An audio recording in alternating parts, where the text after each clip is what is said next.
What is up, my dashing dudes? I am the Hans TV, and I hope that y'all have been having a good week so far, because I'm about to ruin that shit.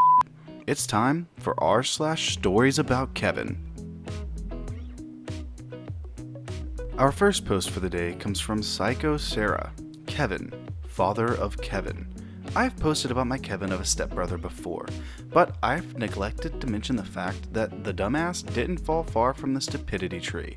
Though, for better or for worse, my stepbrother is smarter than his Kevin of a father. This is the start of the Old Man Kevin series, I suppose.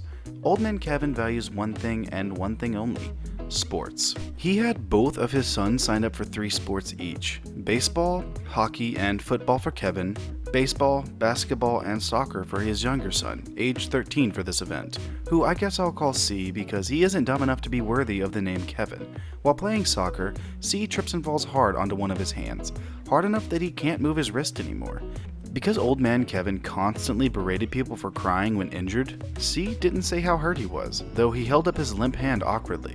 The coach pulled C from the game, which pissed Old Man Kevin off. After some arguing, he sat down for the rest of the game. After the game, he took C out to eat and ran errands with him in tow. An hour and a half of this kid not using his hand and holding it up awkwardly, and Old Man Kevin didn't ask how it felt or check for injury once. When they got home, my mom immediately notices how oddly C is holding up his hand, and asks a bunch of questions. Within 10 minutes, she's taking C to a doctor. It turns out he shattered his wrist. All Old Man Kevin had to say was that how proud he was that his son was man enough not to cry about it. My mother was quite pissed off by that. To this day, Old Man Kevin just brags about how his son went hours with a shattered wrist and didn't bitch about it like a clarification. Old Man Kevin was the only family member that attended that soccer game, so none of the rest of us knew about the injury until they got home. Our next post comes from Random Twin B. Kevin forgot he couldn't swim. I just found this subreddit and remembered a story about Kevin, who seems to fit the bill. This story takes place about 10 or so years ago. I have ceased contact since, but this story is funny, so I thought I'd share. When I was a teen, we lived in a house that had this enclosed pool room that was built around an in-ground pool, with a landing that had doors into the house, a small hot tub beside the house, and a steam room and small bathroom in the other side. The previous owners were still workers, and instead of cutting down the 8 trees in the yard, or having to do a lot of cleanup every time you wanted to take a dip, they put a room around it with glass walls and huge sliding doors on either side that opened almost all the way up. It also happened to have this awful burgundy carpeting around the pool, no idea why, and a diving board in the center of the deep end. I promise I'm getting to the Kevin bit. My sister and I love to have friends over to swim every summer, or just to chill in the hot tub in the winter. We were about halfway through high school when we made friends with some guys through an ex of mine from the city over, and my sister was dating one of them, so we kind of adopted his friend group. I think the first summer we hung out, we decided to have a pool day with these friends, so we sent out a group message, and everyone thought it was a great idea. We went out to buy snacks and drinks before everybody showed up. Once all the guys show up, they go to change into their bathing suits. We had a couple of different rooms people could use in and around the house, so after about 10 minutes, everyone was ready to go. We walked out to the pool area where Kevin saw the diving board and got super excited. Apparently he had never seen one in real life before this point, so he hops on, takes a run, and then jumps straight into the deepest part of the pool, 10 feet to the bottom. He comes up splashing around and starts to yell, "I can't swim! Help!" We thought he was kidding at first, but my sister's boyfriend at the time was a lifeguard, so he quickly figured out he wasn't kidding, and jumped in and hauled his ass over to the shallow end and sat him on the steps. He quickly calmed down, looked at the lifeguard friend, and said, "Thanks, dude. I got so excited about the diving board, I forgot I don't know how to swim." All of us looked at him like, seriously? But it was 100% true. So we put up the safety rope that separates the shallow end from the deep end and told him, don't pass the rope if you don't want to die, and had a good laugh about it afterwards. He ended up buying a life jacket before the next swim excursion to make sure it didn't happen again. Our next post comes from Empoleon Dynamite. Car repair Kevin destroys a radiator. Let it be said that I'm very familiar with this particular Kevin. This happened in his early 20s. Kevin had a decent car. It was a bit older, but it was nice, with leather seats, electronically adjusting mirrors, a pretty good radio and GPS combo, and a decent engine.